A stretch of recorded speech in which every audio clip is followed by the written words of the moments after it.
Ito yung exciting na mga ginagawa natin. Vintage Gibson 70s. Paano mo siya ma-identify? At least ayan, makikita niya naman yung logo ng 70s. So yung isang solid na pag-check itong Quaco. Then tingnan niyo yung bindings niya, oh. Pati yung color, pati yung cracking, papakita mo yung crack ng paint. Yan, oh. Siyempre ito, yan, orig. Naka brass nut. Yan, pati yung mga inlays niya, pearl pa talaga. So ebony, na-reflect na rin siya kasi musician yata yung lolo ni sir. Yan, so check na rin natin yung pickups. Putulin ko na to. Medyo na-stuck lang to ng matagal. Alright.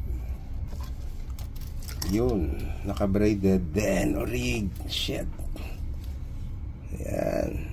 Orig pickup, sir. Ito yung mga mahal. Pickup mo pa lang. Basta mahal yan.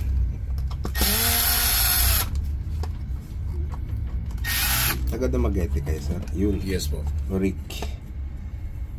Then ito naka-shaller siya.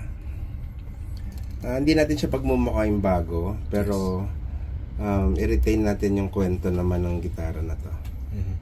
Yung mga ano sir, yung mga dust particles na yan, actually sa case, sa hard case. Nung binuksan ko kasi yan dahil sa tagal na naka-store, ano siya, as in disintegrated na yung yung low fur niya. Yung mga ganitong restoration kailangan talaga ng oras. And syempre love, kasi worth it naman gawin. Refret, kailangan na natin ng fret jobs dito. Wala na yung nibs niya na expected naman natin sa pag ginagamit. Wala talaga yan. Then pag na-refret yun, so dito medyo makatito.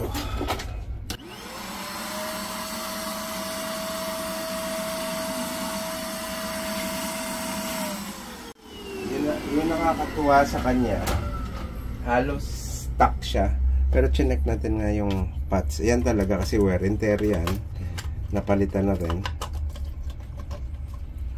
pero other than that okay lahat.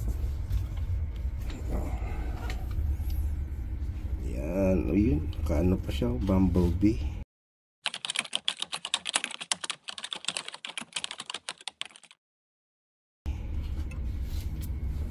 So switches. So chinek natin kanina, medyo napuputol na yung tunog. So ibabalik natin to, then shield na rin natin. Wala na yung metal cover dito, dapat meron yan eh. Tinry din nila yung shield ng aluminum, pero hindi to functional. Ayan, lumobo na rin yung covers.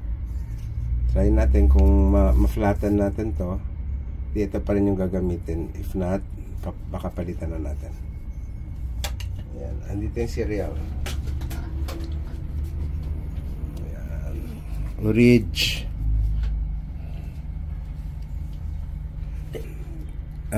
Nakatulip to, pero napalitan siya. Maganda naman yung pinalite Grover. Actually, ginagamit din naman to ng Gibson. Kahit yung 70s nila, may mga ganito. Naka-Grover. Pero itong design naman na to is nakatulip dapat. Kasi yan yung mga butas. Oh. Ganda, no? Yan yung binabayaran dyan eh. Pag nag-Murphy Lab ka, yan yung binabayaran mo, million. Pero ito natural yung pagka-relic. Itong dinalang Gibson 70s, galing pa Dumaguete, sir, no? Yes, po. And pakilala natin yung may-ari. Sir, ano name mo? Miggy po. Miggy Naldo. Miggy Naldo. Yes po. Wow. So mga Dumaguete talaga kayo, sir. Opo. So in-schedule niya talaga to na para dalhin dito sa LG. Sir, salamat sa tiwala. Opo. Huwag ka mag-alala, sir, di ka mag-disappoint. Because of the history kasi ng gitara, sabi ko, kailangan talaga ng professional opinion. Sir Miggy, baka pwede mo kami kwentuhan ng konting history na to. Yeah, so yung guitar na to actually is the ginamit siya ng lolo ko before around the 70s and 80s. Yung lolo ko, si Vic Naldo is... Yan yung picture na yan. Well, sa bottom picture, far right, yan yung lolo ko, si Vic Naldo. He was the guitarist and vocalist of Anak Bayan together with Bosho. So sila yung dun sa mga songs like Provinciana, Magbabalik ng Kwago.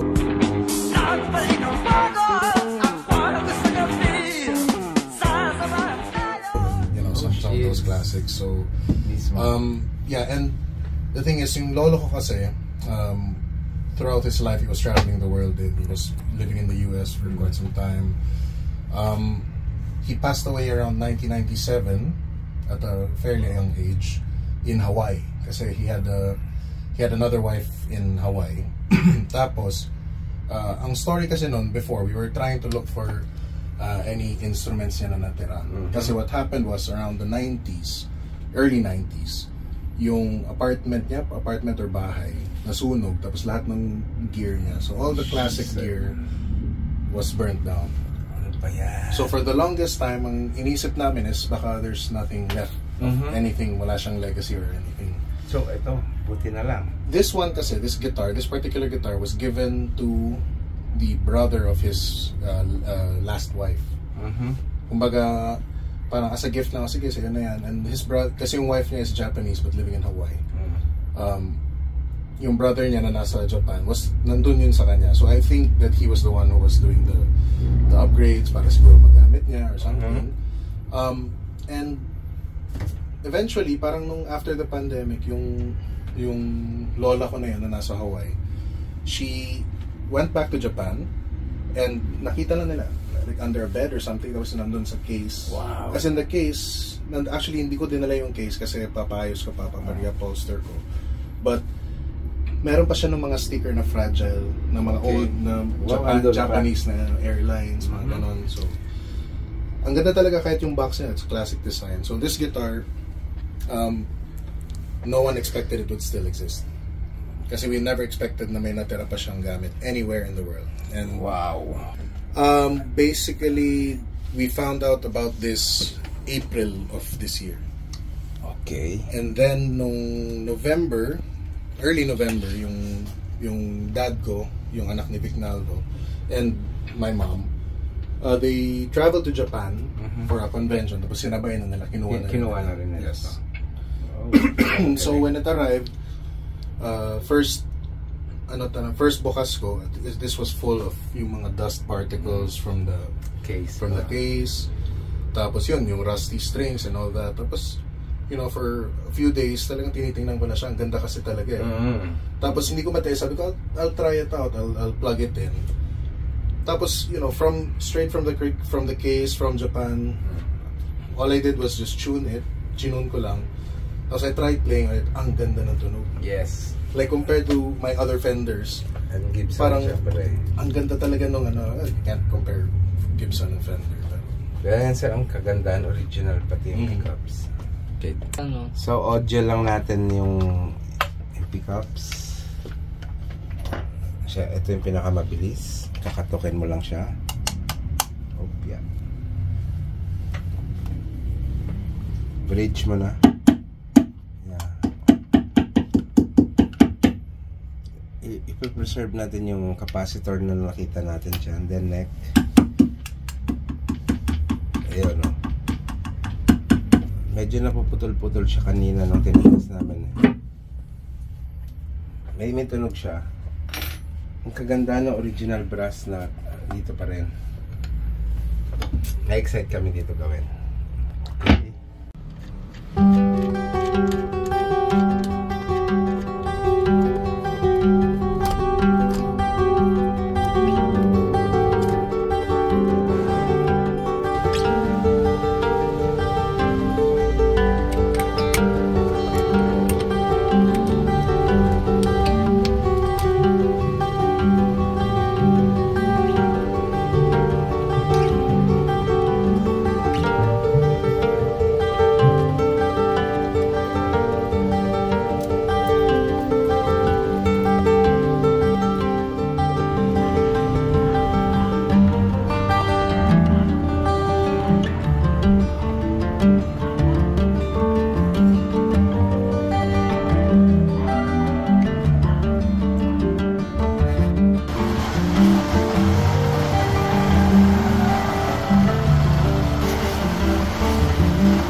Ayan, parang na siyang yero. Wala na siyang curve. So, yung intonation niyan is affected. Dahil hindi na naka-center yung string dito sa mismong para sa intonation. Yung nangyayari, yung intonation niya nandito sa side. 'Di ba? So, off lahat yung notes mo. O, intindihan nyo? Intindihan naman siguro nila. Kasi yung mismong sukat is yung center. Kaya yung kaya yung frets naturally naka-curve. So sa gitna yung intonation. This one, yung intonation niya nasa gilid na. Nasa kanto nito. Kasi nag-flat na yung frets. Okay, gets? Alright.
natin all orig, yung walang anti-static. Pero kasi yung mga lumang ganito may metal cover yan eh. Wala na, hindi na nag-i-exist dito. Wala na, tinanggal nila siguro.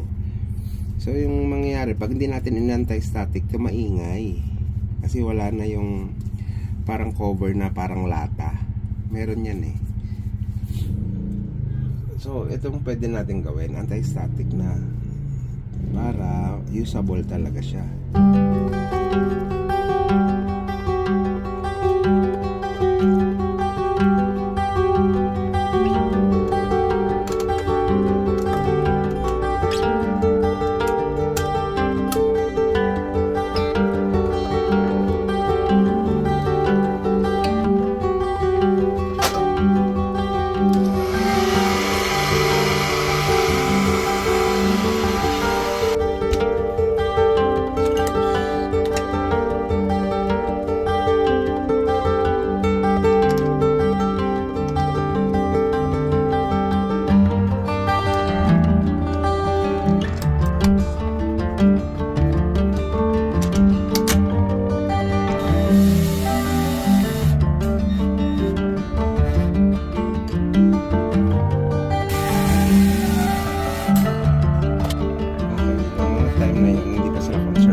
nag-wire ka na green lang ganyan, ang hirap.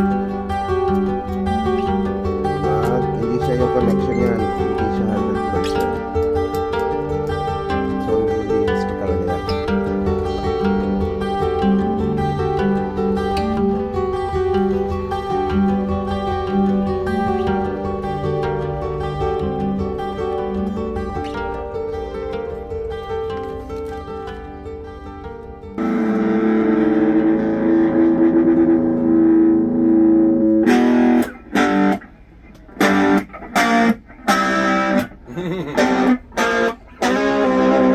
Ito na daw.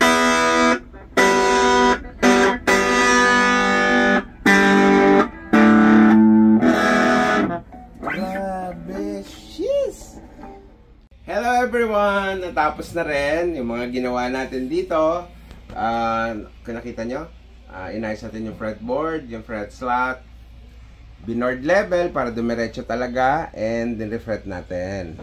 So, ayan na siya. Ito na yung result. Pogi na. So, nilinis to lahat in ultrasonic cleaner. Inayos yung brass nut. And, phenol buff. Ito na yung pinakamakintab na kaya niya. Kaysa naman doon sa yan, sa nakikita niyo sa previous na itsura. Nilinis din yung mga pickups, hardwares. Pinalitan na lang natin yung pots, switches, and jack. Kasi wala na tayong magawa. Doon wear and tear. Ito na siya ngayon. Pogi na, oh. So, nirewire natin. And then install na rin siya ulit. Ito na yung finish.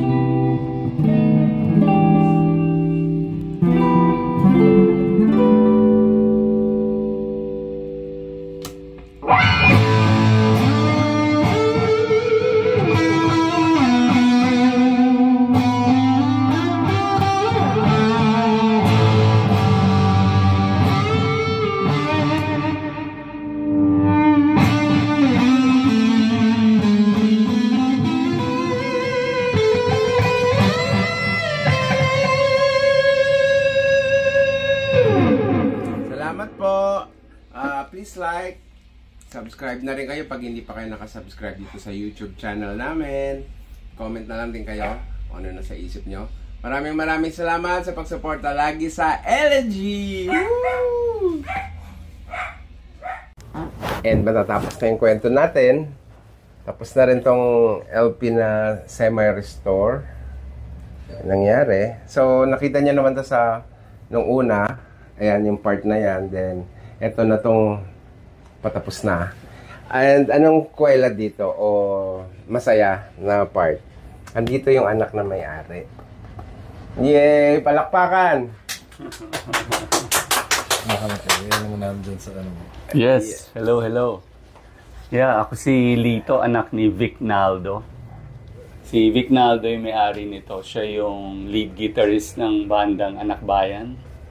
Kasama niya sila Edmond Fortuno, Alex Cruz, no? Yung banda nila no mga early 70s yun. Lumabas yung album nila, if I'm not mistaken, 73. Yun. Yan. So, mga kagrupo rin nila, katropa nila, syempre sila Mike Hanopol, sila Pepe Smith. Halos sila mga nag-umpisa ng rock and roll. Rock and roll, yeah. So, nung lumalaki ako, nakikita ko to. Nililinis niya yan araw-araw, no? Yeah. Araw-araw yan, nililinis niya. Kaya lang, siguro isa sa pinakamalaking pamana niya sa akin, yung sinabi ko sa kanya na, Dad, turuan mo nga ako niyan. Sabi niya sa akin, ako anak, hindi kita tuturuan ito. Kasi pag tinuruan kita mag-gitara, alam kong gaya ko, hindi ka na mag-aaral. So, sabi niya, hayaan mo na lang ako. At mag-aaral ka. Kaya nga hanggang ngayon, nag-aaral pa rin ako. Ano yan, sir? Parang sumpa. Wala ka tapasan yung aral. Yeah, naging sumpa sa akin. Kaya lumaktaw yung talento. No? Nilaktawan ako at ngayon napunta sa anak ko, si Miggy. So, apo na. Apo na. Yun, no? Nakita si Miggy, nakita ng tatay ko when he was siguro 2 to 3, naglalakad. Nakita kami sa Sofitel at the time. And yun, I didn't know na Miggy would be the one who would carry on the legacy of the guitar.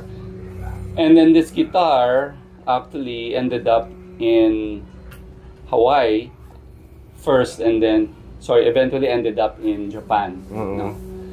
And it stayed in Japan for like 10 years sa mga relatives nung last wife niya.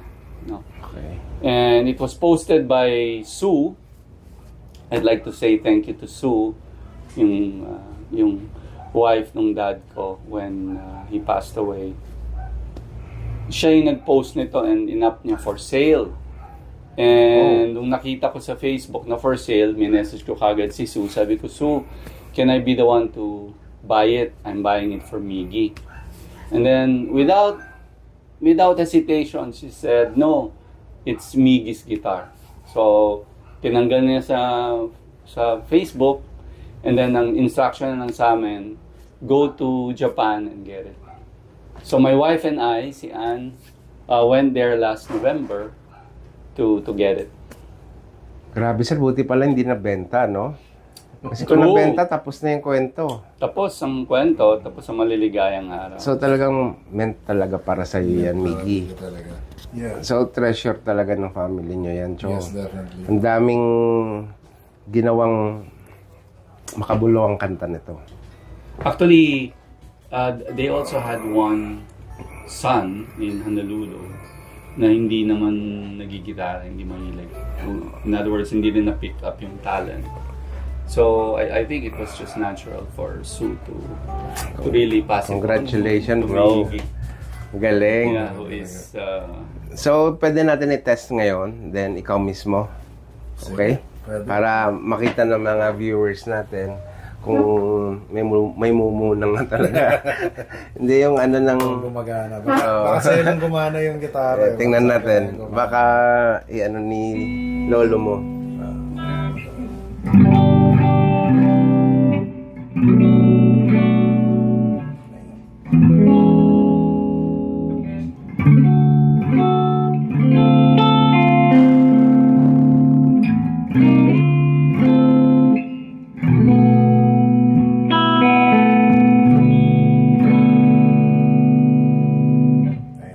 May alam kang kanta ni lolo mo? Probinsyana. Siya ang sumulat nun actually, yung kinanta ni Bambo na sa album ni Bambo na ang Probinsyana. Yung si Lolo niya nagsulat. Tsaka yung vocals doon. Sila ni Alex Cruz. Wow. Ganda na.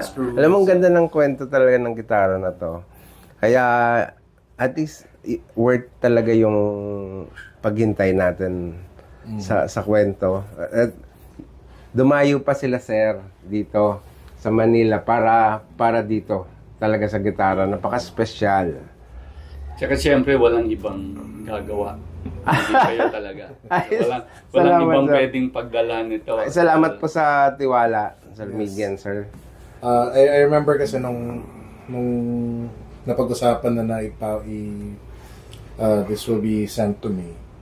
Parang dami pang noon, we were talking about pupuntahan mo sa Japan or ipapadala na lang dito. That parang medyo delikado pag ship na directly. So, in fact, when they went to Japan last time, hindi nila sinabi na dadalhin na pala nila. So, when they arrived sa airport, dala niya na yung case. Alam ko na kaagad kasi nung nakita ko yung case. Alam ko na yung parang... Of course, when we opened it, ayun, nakita mo naman kanina dun sa case na the condition was the case was like yung mga fibers niya, medyo nag-disintegrate na. It was not in, it looked like it was in the case for at least 10 years. At least 10 years siguro na hindi siya ginalaw kasi sa ilalim lang daw yan ng kama.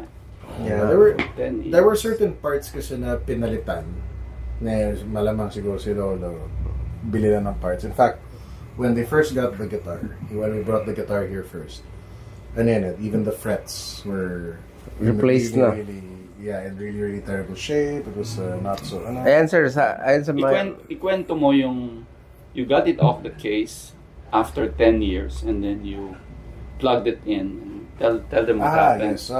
Actually, nung nakuha ko, at first sabi ko, I'll wait for it to be restored na lang muna. Tapos, I tried plugging it in kasi hindi ko na matiis. Sabi gusto ko lang masubukan yun. So I plugged it in. Tapos ang ganda ng tunog niya kahit hindi pa siya Can you imagine? After 10 years, pinlug lang niya. As in I plugged.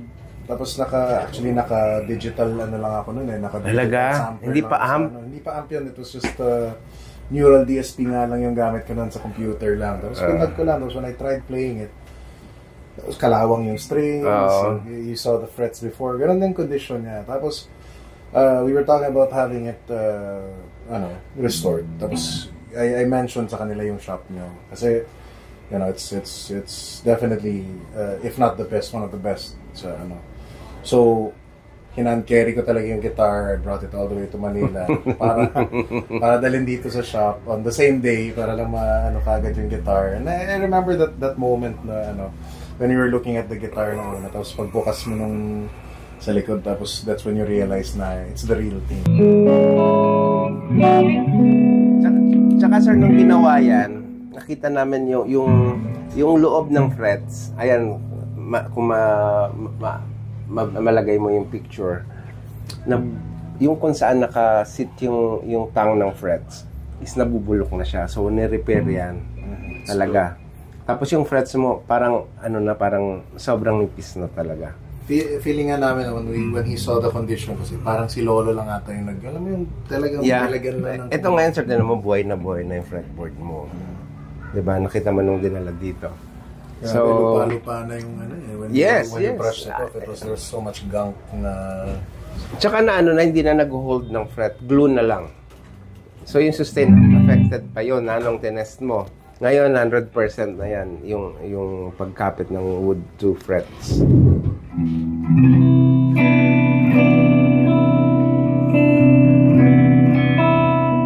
Well, we have Provinciana. Ito yung gitara na yun. We don't know. We cannot confirm say in the recording. Pero malamang sir ito yun kasi sa history niya ng gitara eh. Highly likely. We actually found this photo. There's this one photo na nahanap namin. Black and white photo from Olongapo, sabi nga ng dad ko. And it's a picture na si Lolo was playing a flying V. Tapos there's the late Pepe Smith was playing, in the middle playing Les Paul, but dahil nga black and white yung photo, hindi namin ma-recognize kung ito yun. Kung ma-send mo sir yung picture, tingnan natin. Yeah, I'll send the photo. Yung kasi yung dad ko, basta grupo niya, talagang very generous yun. So possible, pinahiram niya rin, gagamit niya. Kasi magkakaibigan sila eh. So, on that stage, in Olongapo, that was probably early 80s yun. Kasi, so, ito yun, sir. So, probably ito yun. Probably ito yun na ginagamit. So, this was really a very loved guitar by him and among his friends. So, fresh pa sir sa memories mo nung 9 years old. 9 years old ka na pinupunasan to ni dad mo. Oo! Mas nahahawakan niya yan kaysa sa akin. Ay, ayun na, nagselos na. Sa kamay ko. Nagselos na. Sigurado yun. Tsaka ganun yun, hindi mo pwedeng hawakan yung mga gamit niya, yung mga gitara niya. So, talagang very OC yun eh. Doon ako nagmana sa pagka-OC. Na nakita mo yung case nito ng lukso, tawag doon lukso ng gitara. Sorry, joke lang. Yung lukso ng dugo. Lukso ng gitara, nakita niya sa airport. True. Ano yun eh, nung nakita ko pa lang na, pinipilit niya ako nun eh. Sabi niya, hindi, ikaw na magsundo sa akin. Sabi ko, hindi, may ako sa sige, ako na lang masusundo. Pagdating doon sa airport, nakita ko na hawak-hawak. Tapos may hawak na siya na phone. Sobrang saya-saya mo nun, sir. Ano eh, kasi, for the longest time, it's a funny story kasi yung how he told me about my lolo. Kasi ano yung mga kwento na yung lolo mo nagigitara din dati. So, I'm sure maraming mga lolo na nagigitara. Tapos, yun yung libangan nung araw. I remember the very vivid memory ko noon. I was in third year high school. Papunta kami school. So, ihatid niya kami sa school. Tapos, I remember Provinciano just got released. When Bamboo revived Provinciano.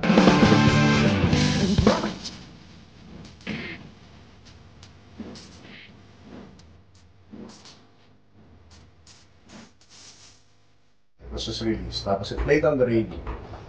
Tapos sabi niya, kanta ng lolo niya. Tapos sabi ko, hindi, Bamboo yan.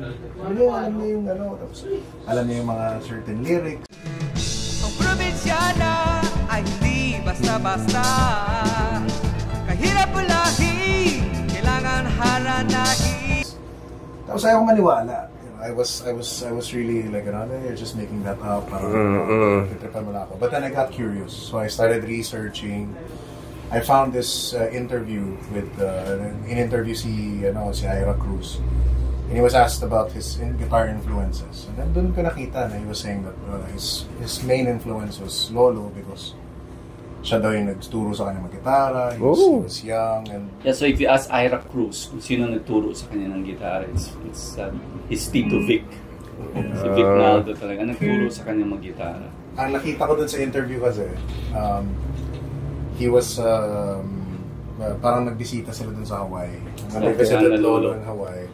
Parang sabi lang ni Lolo na, nagigitara ka. I can't remember if it was in the interview or sinabi ba ni Tito Alex. So we were able to talk to Tito Alex then about this. Na parang sabi, hindi ka nagigitara ka ba? Hindi ka nagigitara. Tapos sinamahan siya sa isang store daw. Binilan siya ng Strat daw. Tapos tinuruan ng Ramones. Gusto lang to play some Ramones. Ako naman, parang naisip ko, sayang kung turuan din sana ako. Mas madali sana yung buhay ko, di ba? But so si Ira ayaw niyang pag-aralin. Tinuruan niya ako, hindi niya tinuruan kasi gusto niya mag-aral ako. Yun. Joke lang yun. Pero at least sir, nakaimigi na. Yeah, and we owe a lot also to yung influences namin and yung connection namin sa dad ko through the Cruzes, no? Sila Alex Cruz and Ira Cruz. They were very kind to us. Yun. Kasi matagal na si Vic Naldo was not here for the longest time and based na siya sa Honolulu. So anyway, enjoy. And nung time na yun nalaman ko na ganun pala yung history ni Lolo, parang ano pa rin ako eh, parang hindi yan Hindi siya hindi, punta natin si Tito Alex. Then, anong pakiramdam mo sir nung nalaman mo nga si Lolo mo nga nagsulat? Parang ang una naisip ko actually noon, parang when I found out about that whole story, naisip ko kagad is, sayang hindi ko siya na meet ng talagang, na may consciousness na ako, that I was able to, that I'm playing na. Kasi I learned guitar not because I knew of that information. Nagigitara na ako nung time na yun, nung nalaman ko. Binigyan ako ng gitara ng mga tita ko, ng mga kapatid niya. Tapos walang sabi niya lang, yung lolo mo nagigitara din dati. Siyempre, talaga, yun lang yung pag-describe. Hindi yung rockstar dati yung lolo mo. Hindi ganon. Hindi naman ganon. Tapos, dapat ganon no? Tapos kasi hindi. Siguro pag ginanon niya ng pagkwento, ganon yung pagkwento niya, hindi rin siguro ako maniwala. Hindi ka. Kasi layo sa akin Oo nga. Pero yun mo, isa sa mga haligi sa history ng Philippine rock, yung lolo mo, grabe, di ba? Yeah, it was a very nice experience din. So, parang ever since then, nung nalaman ko yun, sabi ko, sige, I'll just keep playing, I'll just keep doing music, and for the longest time, wish ko talaga sana yun. So, hopefully, sana may isang piece of memorabilia that I can get from him na, ayan na yun. Kahit pick man lang or t-shirt niya. Wow! Kahit panyo man lang. Mas maganda pa yung binigay ngayon, no? And eventually it came to be. So, I had it, sabi ko, kaya diba nung nag-usap tayo nung una, nung plano, i-restore, sabi ko, I wanna play the guitar. Naging playable siya. So, I'll be using this guitar now as my main guitar. Yan. Pero ingatan mo sir, lalo sa mga... Definitely. Kasi ito, pwede naman i-repaint yan, pero ganda sir, nandyan yung mga kwento ng buhay. Nandyan lahat. So, ginawa natin is playable. Lahat yan, yun na yun. Pero yung paint, dapat yan pa rin. How often should we bring it here for regular minimum maintenance? Sir, at least 4 to 6 months. Para mas maalagaan siya. Yun basic setup na lang yun. Or baka minsan wala pang ang gagawin eh. Check lang yung neck, baka nag-warp, ganyan. Ingatan niyo, huwag niya po iwan sa sasakyan. Lalo na pag nakapark kayo. Sir, bit-bitin mo parang kapatid mo talaga to. Kung saan ka mapunta, bit-bit mo talaga yan. So, congrats po. Ang ganda ng kwento ng gitara na yan. Sir Miggy. Thank you. Sir, thank you po. Thank you very much for having us. Yeah. And maraming salamat. Abangan nyo guys. Hindi. Salamat sa inyo sa panonood. Sana may mga ganito pa tayong kwento. Sir, wag kang magulat pag may nag-offer sa'yo dyan, may bumili. Okay lang. Para na rin alam ng lahat ng tao, huwag na lang kayo mag-attempt. Kasi Priceless. No amount of money can replace the stories. Yes. Okay, sir. Anyway, congratulations. Thank you. And please like and subscribe sa YouTube namin. Sa mga hindi pa, salamat sa inyo. Abangan mga susunod na kwento.